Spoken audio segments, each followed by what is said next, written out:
প্রিয় শিক্ষার্থীরা, তোমাদেরকে আরো একটি ভিডিওতে স্বাগতম। আজকে আমরা 4, 5, 6, 7 নং অঙ্ক খুব সহজে সমাধান করব।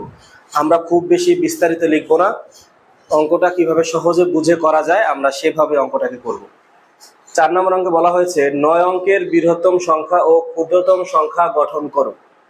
9 অঙ্কের বৃহত্তম সংখ্যা, তাহলে আমরা যদি লিখি 4, তাহলে প্রথম হচ্ছে 9 অঙ্কের,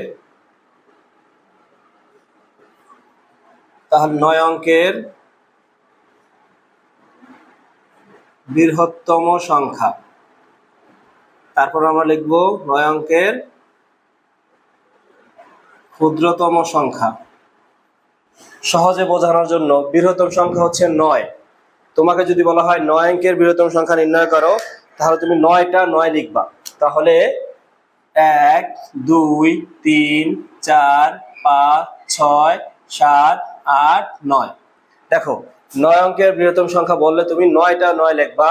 যদি 5 অঙ্কের বৃহত্তম সংখ্যা বলা হয় তাহলে তুমি 5টা 9 লিখবা। তাহলে যেই কয় অঙ্কের তোমাকে বলা হবে তুমি সেই কয়টি 9 লিখবা। 5 অঙ্কের বললে 5টি 9, 2 অঙ্কের বললে 2টি 9, 3 অঙ্কের বললে 3টি 9। তো এখানে যেহেতু আমাকে 9 অঙ্কের বলা হয়েছে, 9 অঙ্কের বৃহত্তম, তাই আমি লিখলাম 9 অঙ্কের বৃহত্তম সংখ্যা হচ্ছে 9টা 9। এবং 9 অঙ্কের ক্ষুদ্রতম সংখ্যা, মনে রাখবা 9 অঙ্কের ক্ষুদ্রতম সংখ্যা কত? সংখ্যার মধ্যে সবচেয়ে ক্ষুদ্রতম হচ্ছে 0। তাহলে তুমি কি লিখবা? 9টা 0 ধরো। 1, 2, 3, 4, 5, 6, 7, 8, 9। আচ্ছা, এখানেই শেষ না। তুমি যে 9টা 0 লিখছো, এটা তো কোনো সংখ্যা গঠন করে নাই, কারণ শুধু 0-এর কোনো দাম নাই। তাহলে তুমি কি করবা? এই প্রথমে কি করবা? 1 লিখবা। যেহেতু 0-এর পরে ক্ষুদ্রতম সংখ্যা হচ্ছে 1, তাহলে তুমি 9 অঙ্কের ক্ষুদ্রতম সংখ্যা বললে তুমি একটা 1 লিখবা, তাহলে বাকি থাকার কয়টা? 8টা, তাহলে তুমি 8টা 0 লিখবা।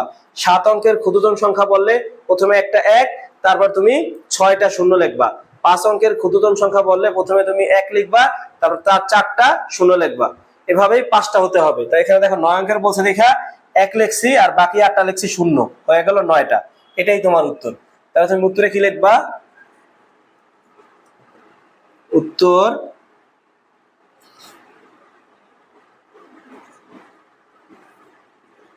বৃহত্তম সংখ্যা 9, 9, 9, 9, 9।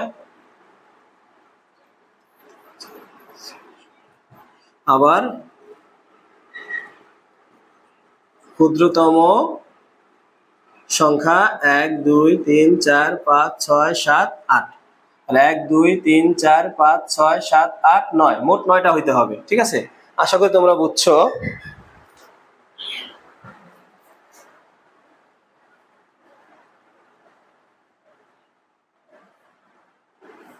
দেখো 5 নম্বর অঙ্কে কি বলা হয়েছে? 5 নম্বরকে বলা হয়েছে যে একই অঙ্ক মাত্র একবার ব্যবহার করে 7 অঙ্কের বৃহত্তম ও ক্ষুদ্রতম সংখ্যা গঠন করো। তার মানে এখানে ক খ দেওয়া আছে 4, 5, 1, 2, 8, 9, 3, 1, 2, 3, 4, 5, 6, 7। এখানে 7টা আছে দেখে এখানে 7 অঙ্ক বলা হয়েছে। এখানে দেখো 7 অঙ্ক বলা হয়েছে। তাহলে তুমি এটা খুবই সহজ, বড় থেকে ছোট সাজাবা হয়ে যাবে বৃহত্তম, ছোট থেকে বড় সাজাবা হয়ে যাবে ক্ষুদ্রতম। আমাকে বলা হয়েছে যে 7 অঙ্কের বৃহত্তম ও ক্ষুদ্রতম সংখ্যা গঠন করো। তাহলে যদি আমরা 5-এর ক করি, তাহলে প্রথমে হচ্ছে বৃহত্তম,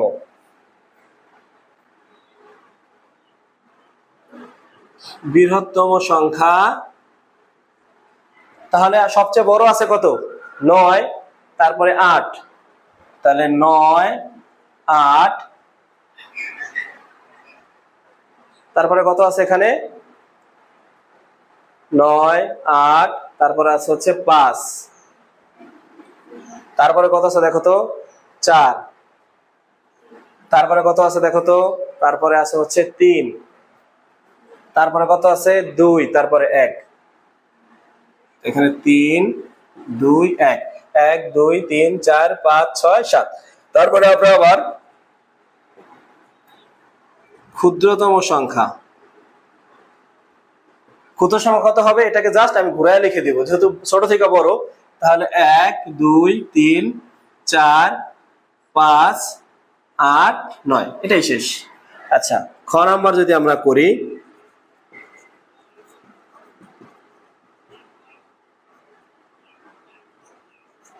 বৃহত্তম সংখ্যা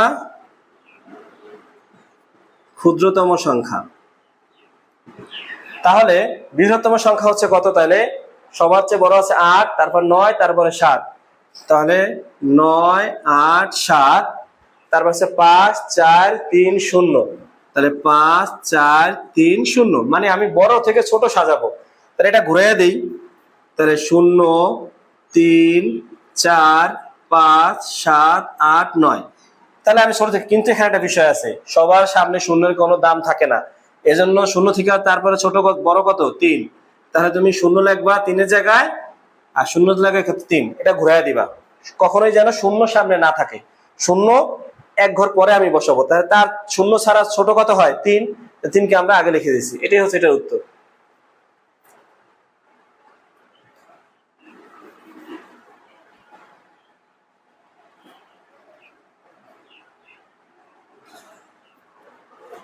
দেখো 6 নম্বর অঙ্কে কি বলেছে, 7 অঙ্ক বিশিষ্ট কোন বৃহত্তম ও ক্ষুদ্রতম সংখ্যার প্রথমে 7 ও শেষে 6 আছে। তাহলে আমরা 6 নম্বর যদি করি, তাহলে আমরা প্রথমে লিখব বৃহত্তম সংখ্যা, তারপরে লিখব ক্ষুদ্রতম সংখ্যা। এখন তোমরাই বলো, 7 অঙ্ক বিশিষ্ট কোন বৃহত্তম সংখ্যা, তাহলে তো কয়টা হবে? তাহলে 9টা, 9 হবে কয়টা? 9 হবে 7টা, যেহেতু 7 অঙ্ক বিশিষ্ট। তাহলে 1 2 3 4 5 6 7। আবার ক্ষুদ্রতম বললে কত আছে? প্রথমে, এটা আমরা প্রথমে নিতেছি না, 7 অঙ্ক বিশিষ্ট কোন বৃহত্তম ও ক্ষুদ্রতম সংখ্যা নির্ণয় করি আমরা। তাহলে কত হবে? 1 2 3 4 5 6, 1 2 3 4 5 6 7 আমরা আগের নিয়মে করছি, কিন্তু আমাকে, তাহলে আমরা প্রথমে দেখলাম বৃহত্তম সংখ্যা হচ্ছে 7টা 9, আর ক্ষুদ্রতম হচ্ছে প্রথমে 1 দিয়া বাকিগুলো 0। কিন্তু অঙ্কের আরেকটা পয়েন্ট হচ্ছে, প্রথমে 7 থাকবে ও শেষে 6 থাকবে। তাহলে আমরা এখানে মুছে 7 লিখে দেই, আর এটা 6 লিখে দিই। এখানে 7 লিখে দেই, এটা মুছে কত? 6 লিখে দিই। হয়ে গেল আমাদের অঙ্ক। আশা করি তোমরা বুঝছো।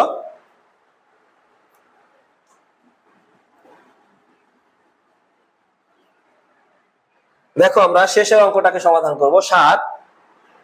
7 3 4 5 5 এর অঙ্কগুলোকে বিপরীত ভাবে সাজালে যে সংখ্যা হয় তা কথায় লেখো। খুবই সহজ, আমরা লিখি প্রদত্ত সংখ্যা। প্রদত্ত সংখ্যা আছে 7 3 4 5 5। আমাকে বিপরীত ভাবে সাজাইতে বলছে, বিপরীত ভাবে সাজালে কত হয়? প্রথমে 5, তারপরে 5, বিপরীত মানে এই পাশ থেকে আসতেছি, 5 5 4, তারপর 3, তারপর হচ্ছে কত? 7। তা আমরা কথায় লিখবো। এই সংখ্যাটাকে যদি আমরা কথায় লিখি তাহলে কি হয়? দেখো, একক দশক মানে মিলে হলো একটা 37, শতকের ঘরে আছে 4, আর দুইটা হাজার, 55,437।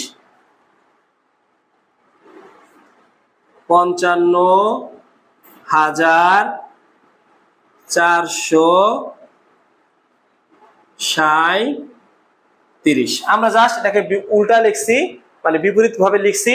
তারপর কত হয়? 55,437।